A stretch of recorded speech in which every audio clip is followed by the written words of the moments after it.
নমস্কাৰ আপোনালোক সকলোকে পুনৰবাৰ স্বাগতম নস্মাই মছজিদ বন্ধুসকল বলগতে চাওক আজি সন্ধিয়াৰ 7টা গুৰুত্বপূৰ্ণ খবৰ। প্ৰথমটো খবৰ, ৰাজ্যৰ লাখ লাখ ছাত্ৰীলৈ ভাল খবৰ। ৰাজ্যত শুভাৰম্ভ কৰা হ'ল মুখ্যমন্ত্ৰী নিযুত মইনা আঁচনি। নিযুত মইনা আঁচনি শুভাৰম্ভ কৰি মুখ্যমন্ত্ৰী হিমন্ত বিশ্ব শৰ্মাৰ কেইবাটাও বৃহৎ ঘোষণা। প্ৰতি মাহৰ 11 তাৰিখে ৰাজ্যৰ লাখ লাখ ছাত্ৰীৰ বেংক একাউণ্টত জমা হ'ব চৰকাৰী ধন। আৰম্ভ হ'ল মুখ্যমন্ত্ৰী নিযুত মইনা আঁচনি।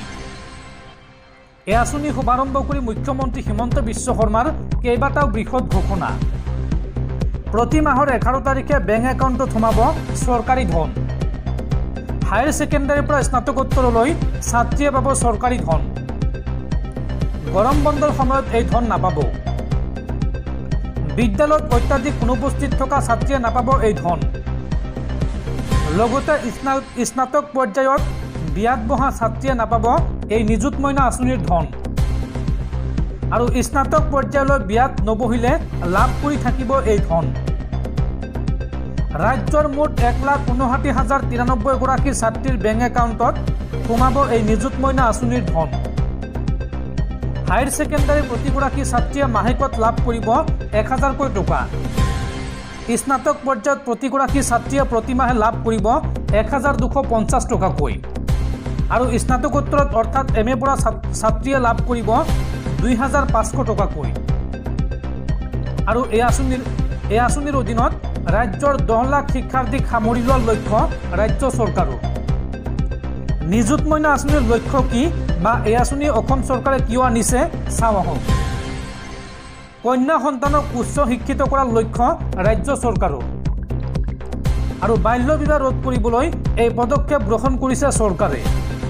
নিযুত মইনা আঁচনি শুভাৰম্ভ কৰি এইসমূহ বৃহৎ ঘোষণা কৰিছে ৰাজ্যৰ মুখ্যমন্ত্ৰী হিমন্ত বিশ্ব শৰ্মাই। পৰৱৰ্তী খবৰ, মিয়াসকলৰ মান সন্মান নাই নেকি? মিয়া কোন চিনিলক শৃংখল চলিহাই। মিয়াক উচুতাই নিদিব, মিয়া এটা জাতি হয়। উজনি অসমত মিয়া শ্ৰমিকক কাম কৰিবলৈ নিদিয়া শৃংখল চলিহাক এই হুংকাৰ অসম সংখ্যালঘু সংগ্ৰাম পৰিষদৰ। সংখ্যালঘু সংগ্ৰাম পৰিষদৰ নেতাক আটক কৰাক লৈ এইবাৰ হুংকাৰ দিছে অসম সংখ্যালঘু সংগ্ৰাম পৰিষদে। শীঘ্ৰে আটক কৰা 2 নেতাক মোকলাই দিয়াৰ দাবী সংগঠনটোৰ। উজনি অসমত মিয়া শ্ৰমিকক কাম কৰিবলৈ নিদিয়া শৃংখল চলিহাকো হুংকাৰ দিয়ে সংখ্যালঘু সংগঠনটোৱে। সংগঠনটোৰ মন্তব্য, আমি মিয়া হৈ জন্ম লৈছোঁ কাৰণে আমাৰ মান সন্মান নাই নেকি? আমিও মানুহ হয়। এই অসমখনক আমিও ৰক্ষা কৰিছোঁ। অসমৰ ভাষা সংস্কৃতিৰ কাৰণে আমাৰ মানুহ শ্বহীদ হৈছে। 100 বছৰ হৈ যোৱাৰ পিছত আমাক অসমীয়া হিচাপে গ্ৰহণ কৰা নাই। আমাক মিয়া বুলি ক'লেই বাংলাদেশী বুলি কয়। বুৰঞ্জী পাহৰি আজি এটা জাতিৰ ওপৰত টাৰ্গেট কৰিছে একাংশ লোকে। শৃংখল চলিহাই মিয়া কোন ভালদৰে চিনি লওক। অসমৰ পৰিস্থিতি ভয়াৱহ কৰি তোলাৰ হুংকাৰ সংখ্যালঘু সংগঠনটোৰ। মিয়াৰ গোন্ধ ওলালে মিয়াই বেয়া কাম কৰিলেহে দেখা পায়। খিলঞ্জীয়াই ভুল নকৰে নেকি? মিয়াক উচুতাই নিদিব, মিয়া এটা জাতি হয়। মিয়াক টাৰ্গেট নকৰি 4 ঘণ্টাৰ ভিতৰত মুছাব্বিৰ আহমেদ আৰু মঞ্জিৰুল ইছলামক মোকলাই দিয়াৰ দাবী অসম সংখ্যালঘু সংগ্ৰাম পৰিষদৰ। উল্লেখযোগ্য যে মিয়া শ্ৰমিকক উভতাই পঠিওৱাৰ বাবে আৰক্ষীয়ে আটক কৰিছিল 2 সংখ্যালঘু নেতাক। আৰু ইয়াৰ পিছতে এই হুংকাৰ দিছে অসম সংখ্যালঘু সংগ্ৰাম পৰিষদে। পৰৱৰ্তী খবৰ, মধ্যপ্ৰাচ্যৰ মহাযুদ্ধক লৈ ডাঙৰ খবৰ। মহাযুদ্ধত এইবাৰ ইৰাণৰ পক্ষত থিয় দিছে মহাশক্তিধৰ ৰাছিয়াই। ৰাছিয়াই ইৰাণৰ পক্ষ লোৱাৰ পিছতে শংকিত হৈ পৰিছে ইজৰাইল। লগতে ইজৰাইলৰ বিৰুদ্ধে সৰব হৈ পৰিছে ফ্ৰান্স আৰু আমেৰিকা। আৰু পশ্চিমীয়া দেশসমূহেও ইজৰাইলক সহায় নকৰিবলৈ আহ্বান জনাইছে। মহাযুদ্ধত এইবাৰ ইৰাণৰ পক্ষত থিয় দিছে মহাশক্তিধৰ ৰাছিয়াই। ৰাছিয়াই ইৰাণৰ পক্ষ লোৱাৰ পিছতে শংকিত হৈ পৰিছে ইজৰাইল। ইজৰাইলক প্ৰতিৰোধ কৰিবলৈ ইৰাণৰ পক্ষত ৰাছিয়া। ইৰাণৰ প্ৰতি মুকলিকৈ সমৰ্থন আগবঢ়ালে ৰাছিয়াৰ ৰাষ্ট্ৰপতি ভ্লাদিমিৰ পুটিনে। ইজৰাইলৰ আক্ৰমণৰ বিৰোধিতা কৰিছে ৰাছিয়াই। ইজৰাইলৰ বিৰুদ্ধে সৰব হৈ পৰিছে ফ্ৰান্স। আমেৰিকা আৰু পশ্চিমীয়া দেশে ইজৰাইলক সহায় নকৰিবলৈ আহ্বান জনাইছে। আৰু ৰাছিয়াৰ গ্ৰীণ ছিগনেলৰ পিছতে ইৰাণে আক্ৰমণ চলাইছিল ইজৰাইলক। মহাযুদ্ধক লৈ পুনৰ সকিয়নি দিছে ইজৰাইলৰ প্ৰধানমন্ত্ৰী বেঞ্জামিন নেতানিয়াহুৱে। ইয়াৰ পিছতে বেঞ্জামিন নেতানিয়াহুৱে ইৰাণক দিছে হুংকাৰ। ইজৰাইলৰ পক্ষত থিয় দিয়ক সকলো সভ্য দেশসমূহে। সভ্য দেশক আগবাঢ়ি আহিবলৈ আহ্বান জনাইছে ইজৰাইলৰ প্ৰধানমন্ত্ৰীয়ে। আৰু সন্ত্ৰাসবাদ নিষেধ কৰিবলৈ প্ৰয়োজনত ভয়াৱহ আক্ৰমণ কৰিব ইজৰাইলে। এই ঘোষণা কৰিছে ইজৰাইলৰ প্ৰধানমন্ত্ৰী বেঞ্জামিন নেতানিয়াহুৱে। দৰ্শকসকল, আৰু বহুতো গুৰুত্বপূৰ্ণ খবৰ আছে। তাৰ আগতে আপোনাক জনাওঁ যে যদি আপুনি এতিয়ালৈকে এইটো ভিডিঅ'ত লাইক কৰা নাই তেন্তে এতিয়াই ভিডিঅ'টোত লাইক কৰি দিয়ক। আৰু এনেকুৱা ধৰণৰ ভিডিঅ'সমূহ নিতৌ চাবলৈ চেনেলটো ছাবস্ক্ৰাইব কৰি কাষত থকা বেল আইকনটো প্ৰেছ কৰি ৰাখক। পৰৱৰ্তী খবৰ, ৰাজ্যৰ ৰাজনীতিৰ আন এক ডাঙৰ খবৰ।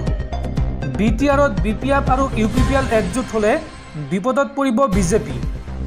BTRক লৈ বিজেপিৰ পৰিকল্পনাত চেঁচা পানী ঢলাৰ সম্ভাৱনা। প্ৰমোদ বড়োৰ UPPLে বিজেপিৰ বিৰুদ্ধে ষড়যন্ত্ৰ ৰচাৰ অভিযোগ।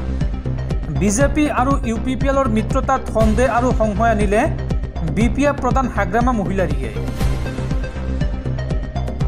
BPF UPPL একজোট হ'লে বিপদত পৰিব বিজেপি। BTRক লৈ বিজেপিৰ পৰিকল্পনাত চেঁচা পানী ঢলাৰ সম্ভাৱনা। বিজেপি আৰু UPPLৰ মিত্ৰতাত সন্দেহ আৰু সংশয় আনিলে হাগ্ৰামা মহিলাৰীয়ে। UPPL আৰু BPF একগোট হৈ BTCৰ পৰা বিজেপিক আউট কৰিব লাগে। আগন্তুক নিৰ্বাচনত UPPL আৰু BPF একেলগ হোৱাৰ আলোচনা চলি আছে। BTCৰ পৰা বিজেপিক আউট কৰাৰ এজেণ্ডা প্ৰমোদ বড়োৰ UPPLৰ। UPPLৰ বিজেপি হাটাও এজেণ্ডাৰ সৈতে BPFৰ আলোচনা চলিছে। BTCৰ পৰা বিজেপিক আউট কৰিবৰ বাবে UPPLৰ সৈতে BPFৰ আলোচনাৰ দাবী। প্ৰমোদ বড়োৰ UPPLে বিজেপিৰ বিৰুদ্ধে ষড়যন্ত্ৰ ৰচাৰ অভিযোগ। BPF প্ৰধান হাগ্ৰামা মহিলাৰীৰ বিৰুদ্ধে UPPLে অপপ্ৰচাৰ চলোৱাৰ অভিযোগ উত্থাপন কৰিছে হাগ্ৰামাই।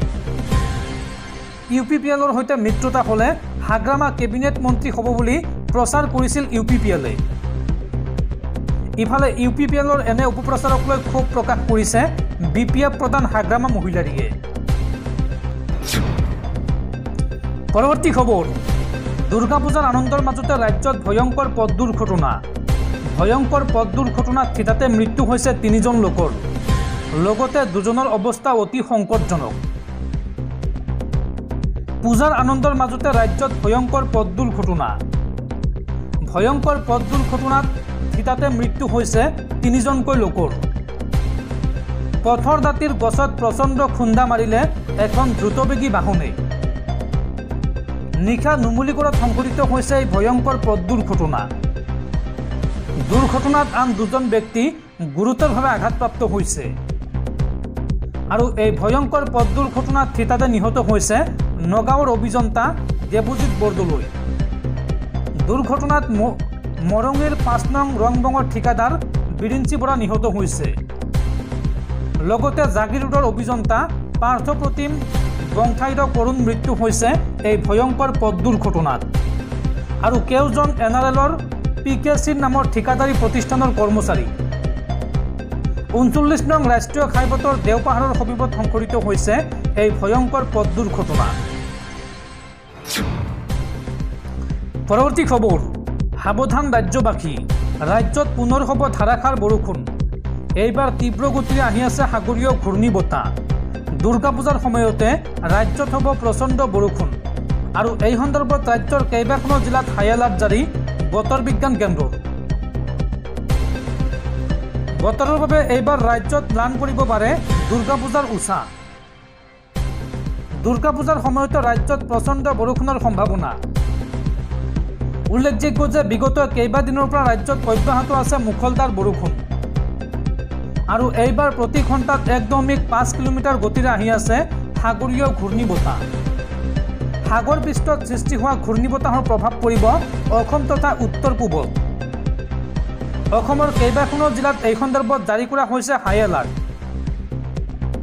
অসমৰ 25খন জিলাত ইয়েলো এলাৰ্ট জাৰি কৰিছে বতৰ বিজ্ঞান কেন্দ্ৰই আৰু এই সময়ছোৱাত বতাহ বৰষুণৰ লগতে বজ্ৰপাতৰ আশংকা প্ৰকাশ কৰিছে বতৰ বিজ্ঞান কেন্দ্ৰই।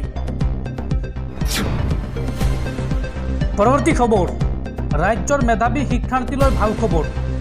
মেধাৱী শিক্ষাৰ্থীক এইবাৰ পঢ়িবলৈ চৰকাৰে দিব টকা। 50,000 টকা পৰ্যন্ত লাভ কৰিব আপুনি। 20 অক্টোবৰৰ ভিতৰত কৰক আবেদন। ৰাজ্যৰ লাখ লাখ শিক্ষাৰ্থীলৈ ভাল খবৰ। মেধাৱী শিক্ষাৰ্থীক পঢ়িবলৈ এইবাৰ চৰকাৰে দিব টকা। 50,000 টকা পৰ্যন্ত আপুনি লাভ কৰিব। 20 অক্টোবৰৰ ভিতৰত আপুনি কৰিব লাগিব আবেদন। অভিনন্দন আঁচনি 2.0ৰ জৰিয়তে লাভ কৰিব পাৰিব এই ধন